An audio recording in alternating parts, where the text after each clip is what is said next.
Alterosa. Oferecimento Powerline Internet. Também com TV por assinatura. 2102.000. E Verona Segurança. Há 25 anos protegendo o seu patrimônio. Olá, muito bom dia para vocês. Está no ar o Arena Alterosa. É hora da gente falar de esporte na tela da TV Alterosa e a TV que o Mineiro vê. Está no ar o Arena, mais uma edição do nosso programa. Estamos aí juntos, começando mais uma semana. Hoje é segunda-feira, uma boa semana para você. Desde já eu quero agradecer sempre o carinho da sua audiência, a sua companhia. Você que toda segunda e quinta, na hora do almoço, liga a TV aí na TV Alterosa para saber o que é destaque no nosso esporte regional. Então, a partir de agora, eu, Fernando Júnior, vou junto com você até às 11h30. Vamos falar muito sobre o Campeonato Brasileiro, rodada da Série A, Série B. O Tupi que jogou aqui no sábado em Juiz de Fora contra o Vasco da Gama, um jogão, conseguiu um empate em 2-2, tem bastante lance polêmico para a gente comentar. E claro, vamos falar também da Copa Alterosa, os jogos da volta da semifinal, Neste final de semana aconteceram os jogos da ida, agora nós teremos os jogos da volta para ver, enfim, quem serão os finalistas da competição. E conforme prometido na quinta-feira, a gente vai mostrar um trechinho da luta, da vitória do lutador de MMA, o Felipe Silva, que está no UFC, e na sua estreia conseguiu um nocaute no primeiro round e saiu aí com a vitória logo na estreia no maior evento de MMA do mundo. Olha só, eu quero começar o nosso programa já fazendo convite para você participar comigo, 98410-9434. Esse é o número para você participar, enviar a sua mensagem, enviar a sua pergunta, deixar também o seu comentário. E para abrir o nosso programa, já que eu falei da Copa Alterosa, se tiver no ponto, pode colocar para mim aqui a tabela da Copa Alterosa. Olha só, a gente tem os resultados desses jogos da ida. Bom, São João Nepomuceno jogou em casa esse primeiro jogo da semifinal contra o Aimorés de Ubá. Uma equipe bastante forte, tanto que derrotou a equipe são joanense, Mesmo jogando fora de casa, o time de Ubá venceu pelo placar de 2-1. Com isso, o núcleo esportivo, o time do Marco Aurélio Ayup, vai ter que ir até Ubá no próximo final de semana e fazer o resultado para poder ir até a final, O empate, a equipe do Aimorés está classificado. O segundo jogo aconteceu em Rio Pomba. O Champion enfrentou o Pérolas Negras, que é o destaque aí da competição, e o Pérolas Negras venceu pelo placar de 3-0. Essa partida aconteceu em Rio Pomba, então é mais um time que joga em casa e é derrotado, Agora a equipe de Rio Pomba vai ter que ir até o Rio de Janeiro, onde é a sede aí do Pérolas Negras, e vencer por mais de 3 gols para poder se classificar. 3-0, cobrança de pênalti, E se vencer por 2, 1-0 ou der empate, a equipe do Pérolas Negras está classificado para a grande decisão, tá bom? E tudo você acompanha aqui no Arena Alterosa, só lembrando que a gente tem também o aplicativo da Copa Alterosa Sub-20. É só você baixar e digitar, Copa Alterosa Sub-20, é fácil de encontrar, você baixa e fica por dentro de tudo que acontece na competição. Bom, deixa eu apresentar quem está comigo hoje aqui no Arena para a gente poder falar bastante sobre essa partida do Tupi. E tem muita coisa para a gente falar. Professor do apito, Álvaro Coelho, tudo bem, Álvaro? Bom dia. Bem-vindo mais uma vez à Arena. Obrigado pelo convite. Bom dia a todos aí que estão nos acompanhando aí pela Alterosa. Antes da gente falar do jogo, quero saber só o seguinte. 2-2, bom resultado para o Tupi ou pelas circunstâncias poderia ser melhor? Não, eu acredito que foi um bom resultado para o Tupi. Eu creio que o Tupi, nas contas que fez, os pontos, os jogos contra o Vasco, certamente ficaram em segundo plano, O Tupi concorre aí com outras equipes, o Vasco é a folha de pagamento do Vasco, a estrutura é completamente diferente, então eu acho que o Tupi aí teve um bom resultado e o jogo também, um jogo equilibrado, então eu acho que os 2-2, o empate para o Tupi, eu acho que ficou de bom tamanho.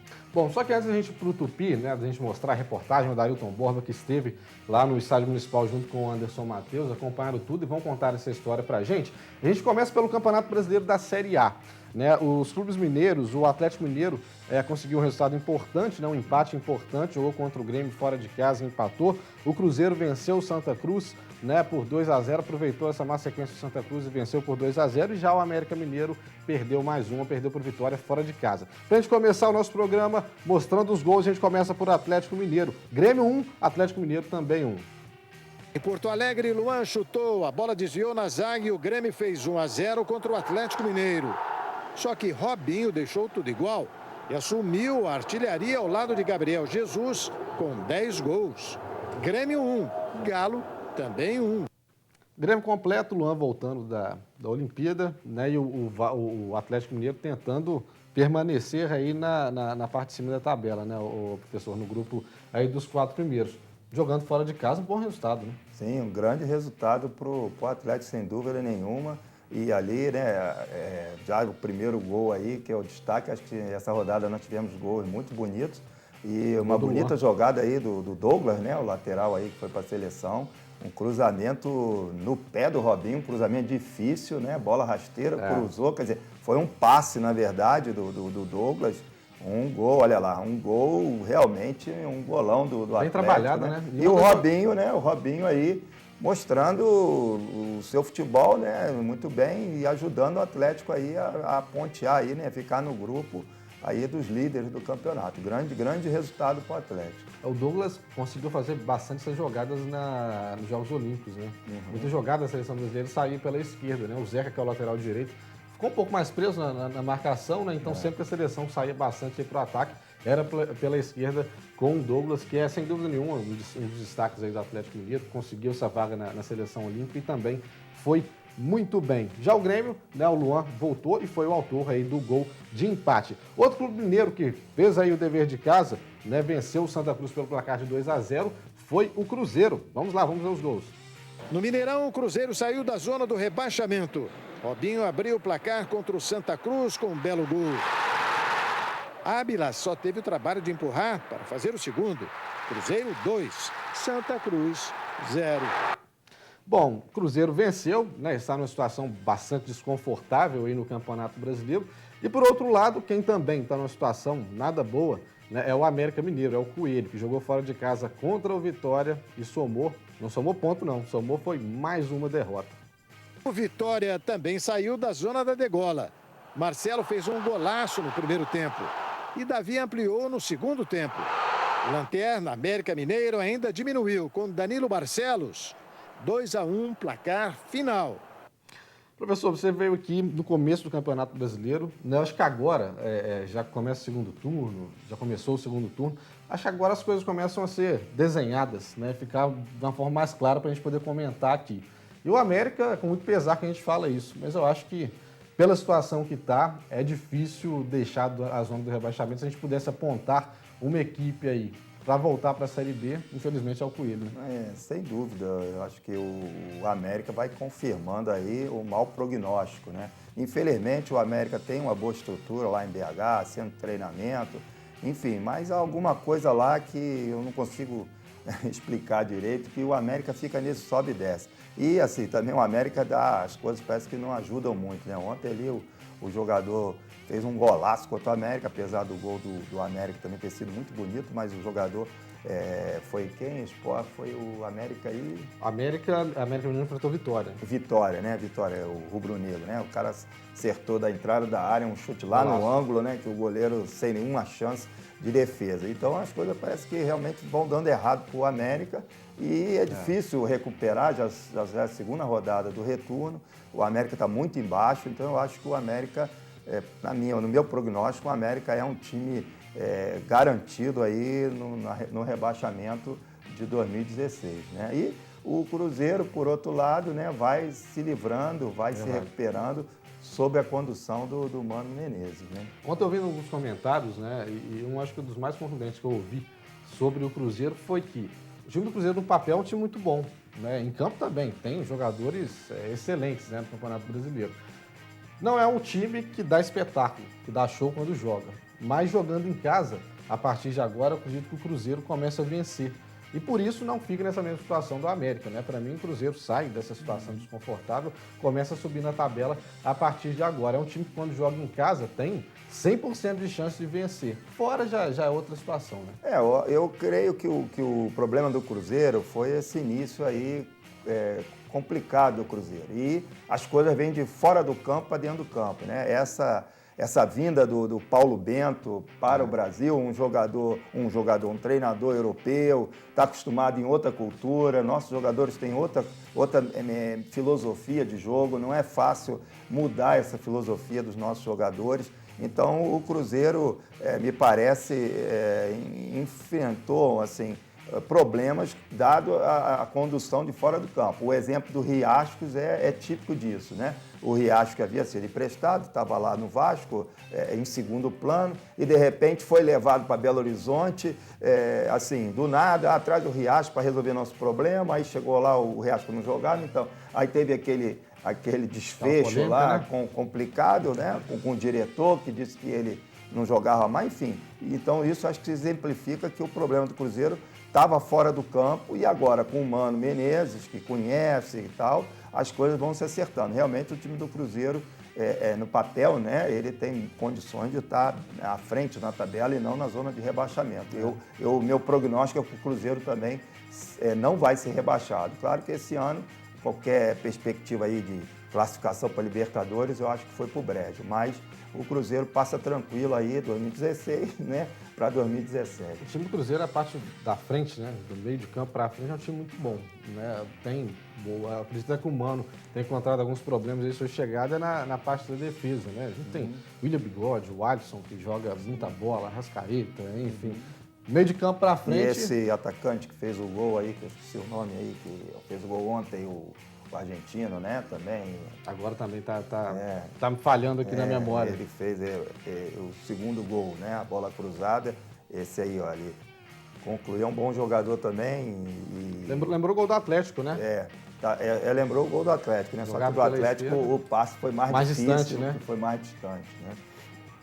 O Ábila, né? O Brasil tá me falando isso, aqui no ponto. É a idade, né? A idade pesa um pouco, né?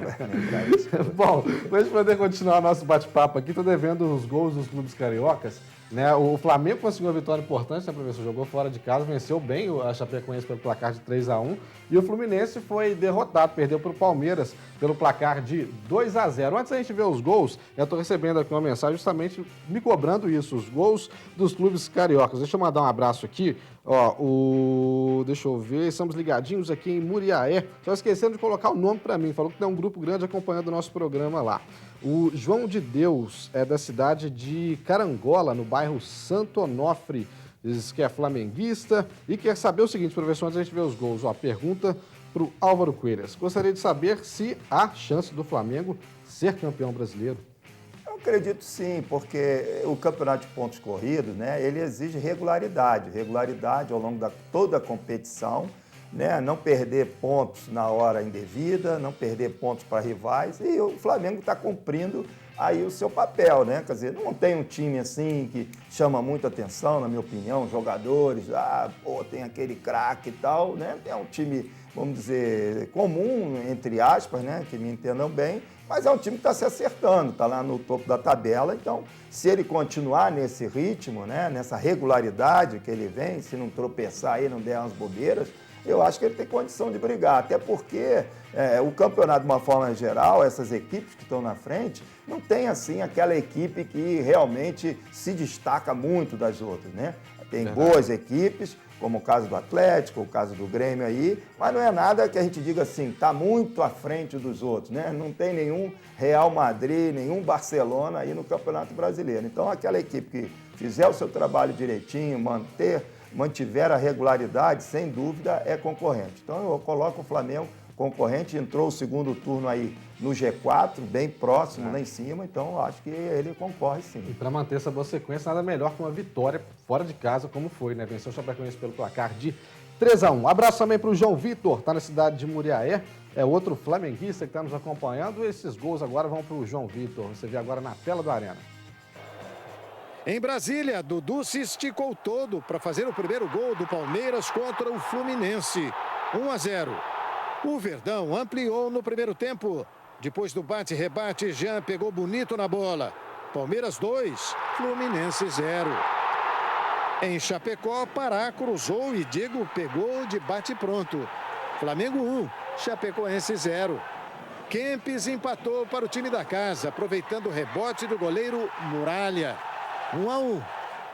No segundo tempo, Leandro Damião de pênalti colocou o Mengão na frente outra vez.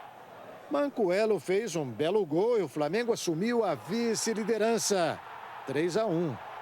Foi um golaço aí do Manquillo, né? Agora, para a gente poder fechar, a gente vai ver os gols dos outros clubes, né? Para fechar essa rodada do Campeonato Brasileiro. Na sequência, a gente vê a tabela de classificação.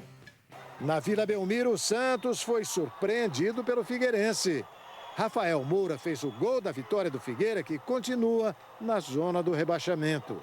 Depois do jogo, a torcida e a diretoria homenagearam um Gabigol, que acertou a transferência para a Inter de Milão. Ele recebeu placa e prometeu voltar. No vestiário, o rapper Emicida foi se despedir do craque, que ainda ganhou um rap de presente. Menino da Vila, santista e cruel, vai pra cima, Gabriel. Na Arena Pernambuco, Serras marcou de pênalti e o Inter saiu na frente do Sport. Vinícius empatou no finalzinho do jogo e empurrou o Colorado para o 17º lugar. Sábado, em Campinas, o zagueiro do Corinthians, Balbuena, foi expulso no primeiro tempo. E a Ponte, que já era melhor, chegou ao gol com Roger. 1-0. No segundo tempo, Clayson recebeu na área, girou em cima do zagueiro Pedro Henrique e mandou no ângulo. 2-0. O Corinthians caiu para quarto e a Ponte subiu para sétimo. Bom, rapidinho, vamos lá, então vamos ver a tabela de classificação da Série A do Campeonato Brasileiro.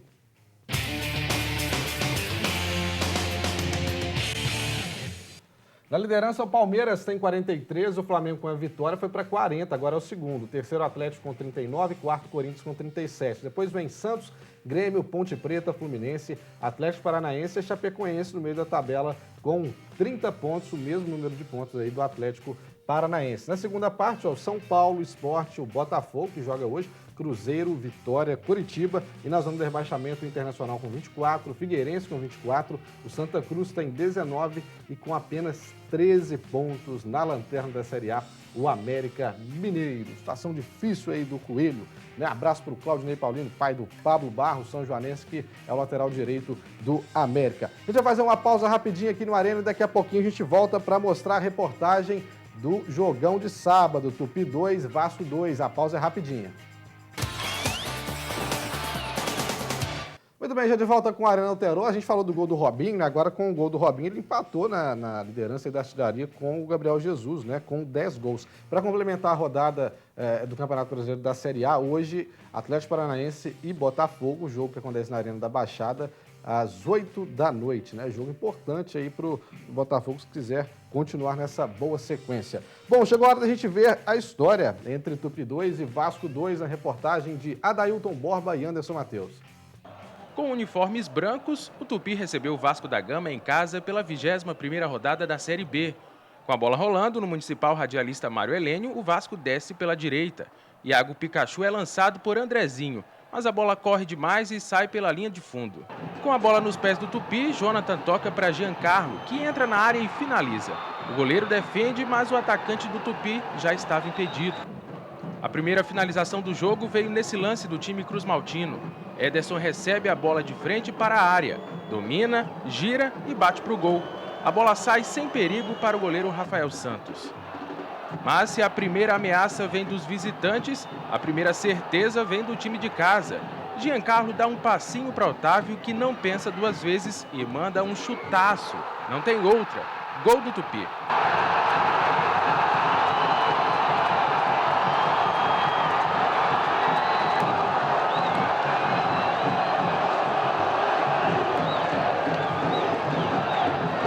O Vasco tenta reagir. Nessa batida de falta, Rodrigo arrisca direto para o gol. Mas o goleiro do Galo Carijó espalma para a lateral. Os 45 do primeiro tempo já tinham passado e o árbitro deu mais 3 minutos de acréscimo. Era a oportunidade que o Vasco precisava. O zagueiro Luan entra na área e solta uma bomba para o gol. O goleiro do Tupi não conseguiu impedir o empate. Fim do primeiro tempo. Tupi 1, Vasco também 1.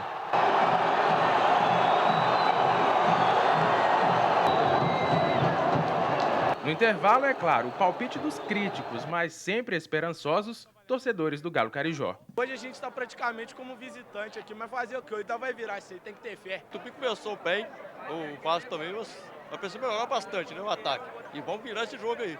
Logo nos 2 primeiros minutos do segundo tempo, essa jogada ensaiada na cobrança de falta. Pênalti para o Vasco. Andrezinho bate no canto esquerdo e o time carioca vira o jogo.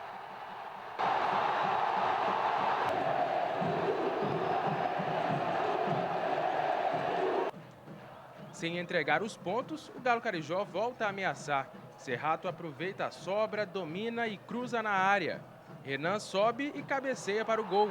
A bola entra e o Tupi deixa tudo igual. 2-2.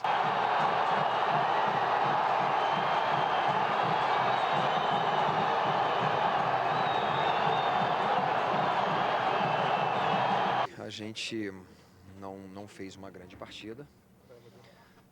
Precisamos voltar a jogar bem. Infelizmente, a gente sofreu mais 2 gols com erros que não podem normalmente acontecer, numa saída de bola, na bola parada. Mas é uma coisa para que eu esteja atento e estar corrigindo. E é isso, não soubemos aproveitar a vantagem que nós criamos depois, conseguimos virar o jogo e infelizmente não conseguimos manter o resultado. Eu acho que o resultado realmente não foi o que nós esperávamos. Nós tínhamos a convicção e a expectativa, a esperança de conseguir uma vitória. Isso era ponto pacífico, mesmo sabedor, desde o início, do potencial do Vasco, da liderança, do grande gigante que ele é na Série B. Bom, para a gente poder comentar, a gente já falou do resultado, né? Que foi um bom resultado para o Tupi. Agora, o que chamou bastante atenção nesse jogo foi o lance do gol do Vasco, o gol do Andrezinho de pênalti. Álvaro Coelho, eu quero saber a sua opinião, se foi realmente pênalti ou não. Pode soltar para a gente, se tiver no ponto.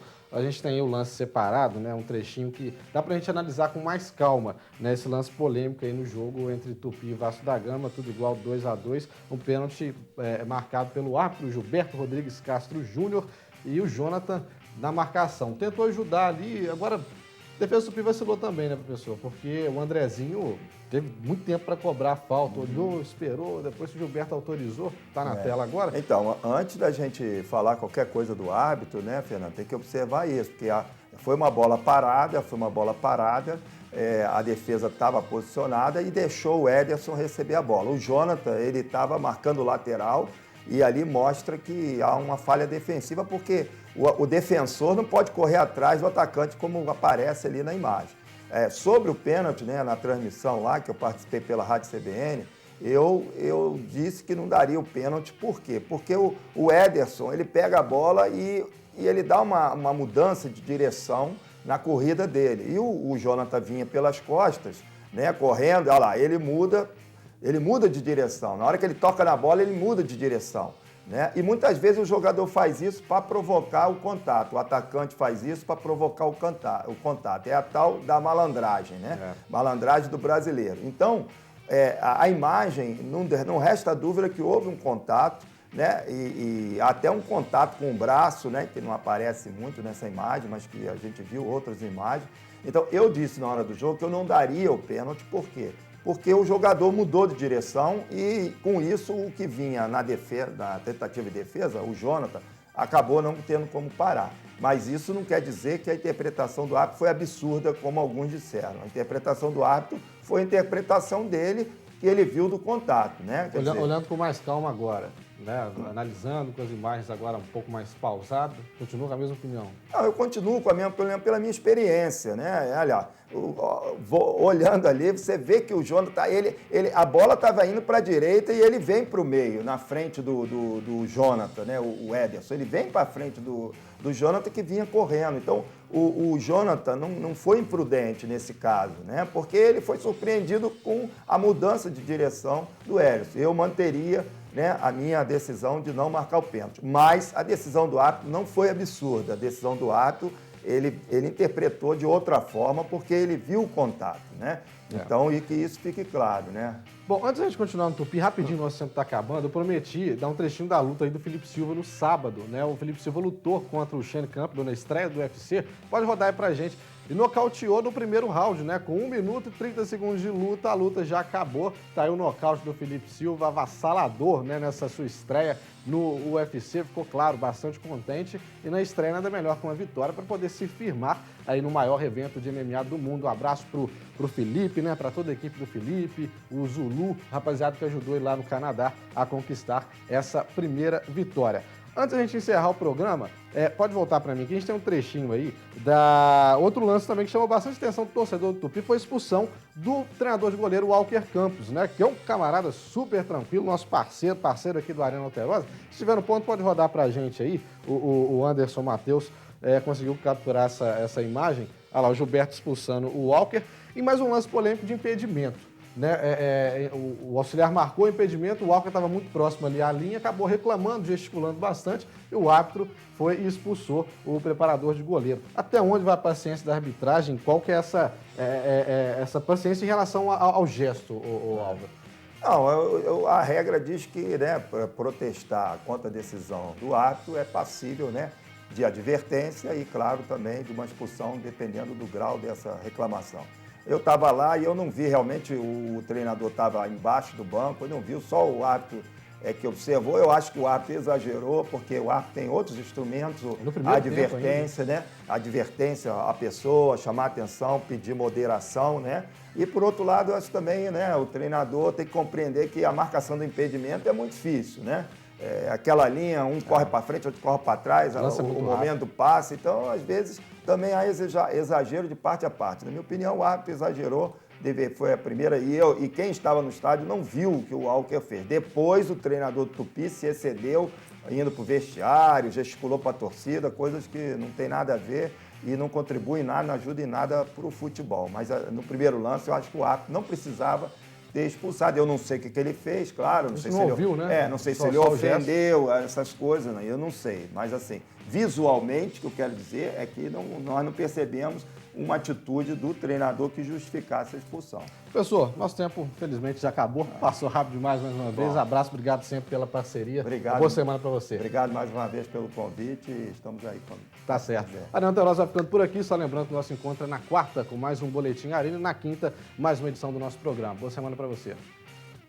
Arena Alterosa. Oferecimento Powerline Internet. Também com TV por assinatura 2102.000. E Verona Segurança.